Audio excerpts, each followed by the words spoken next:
happens is when they're born, at about 2 or 3, they start feeling like they're existing in a body that doesn't belong to them. I've had many of them tell me that they would look down at their genitals and think, what is that and why is it there? And they might have even told their parents, I'm a girl, I'm not a boy, I'm a boy, I'm not a girl, what is this? And the parents think it's a phase. Or they go overboard and they make the child act in the most masculine way if it's a boy, or the most feminine way if it's a girl. But usually they come to a conclusion that they can't. And so they're either rejected by their family and friends and they go into hiding, and they do it in private and very few people know about it. There's a huge rate of suicide among teen transgendered. All of this is changing. In the last 10, 15 years, there has been a dramatic change in the way people are perceiving transgendered kids, and doctors are now in full acceptance of it. When I did my thesis about it, the transgendered person was required to go through years of psychotherapy before they were allowed to even consider a sex change. Many states still won't change driver's licenses. I mean, it's really kind of a mess. So the older transgenders that I dealt with, my thesis was that transgendered had to do with your last past life or your last several past lives being in the body you identified with and coming back into a new body too rapidly, and that body is the wrong sex. So all your memories are of being the opposite sex, but all of a sudden you're told to identify as the sex you don't feel you are. And it, to say the least, causes a lot of problems.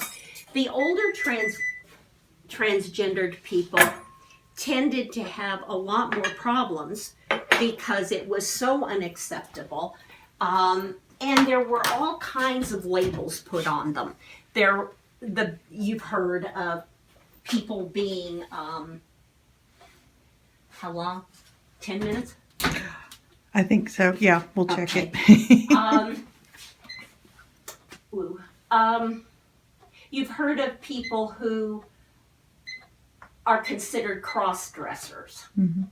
Okay, that was one of the labels they put on them when they didn't know anything about what transgendered was. And so for years and years, they were considered cross-dressers, and it had a very stupid label. And my opinion on this, too, is because you sit down and you talk to most men, and you tell them that you think being a woman is wonderful, and they're going to look at you like, are you crazy? Because most men think being male, being macho, being manly is the way to be. They just don't get why anyone would want to be the opposite sex.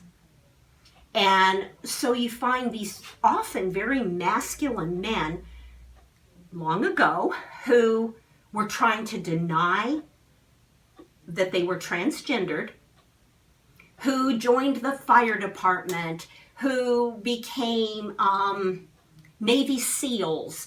They did all the macho occupations, dated all the girls, had rampant sex with lots and lots of girls, and at the same time were sneaking their underwear, and when the girls weren't around, dressing like them.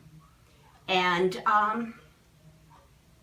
usually it came to, many got married, and then later would tell their wives, and of course then their wives would freak because they didn't know what that meant, and many thought that it meant their husband was gay, which it doesn't mean. It means that their husband identifies with being a female. My friend, it's becoming less pronounced because I think he's given up on any thought of being able to live the life that he really wants, because he's now 72. So the chances of that are rather remote, and he's married and she doesn't like it. So when I first met him 12 or 13 years ago, when he transformed into his female persona, he was 100% female.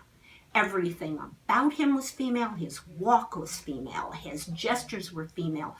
The way he acted was female. And then he'd later go take off all that and turn into the masculine person. And it was literally, like you were seeing, two separate human beings inhabiting the same body.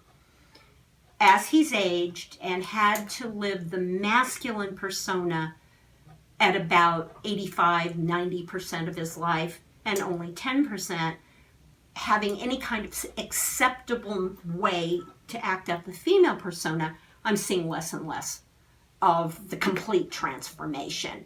When he shifts into his female, you can still feel the man. Before, you could not. And that's sad to me. It's like I've lost a very close girlfriend. And it's very sad. And I also feel like it's very sad for him for a couple of reasons. He was a very beautiful woman when he dressed and would get immense compliments.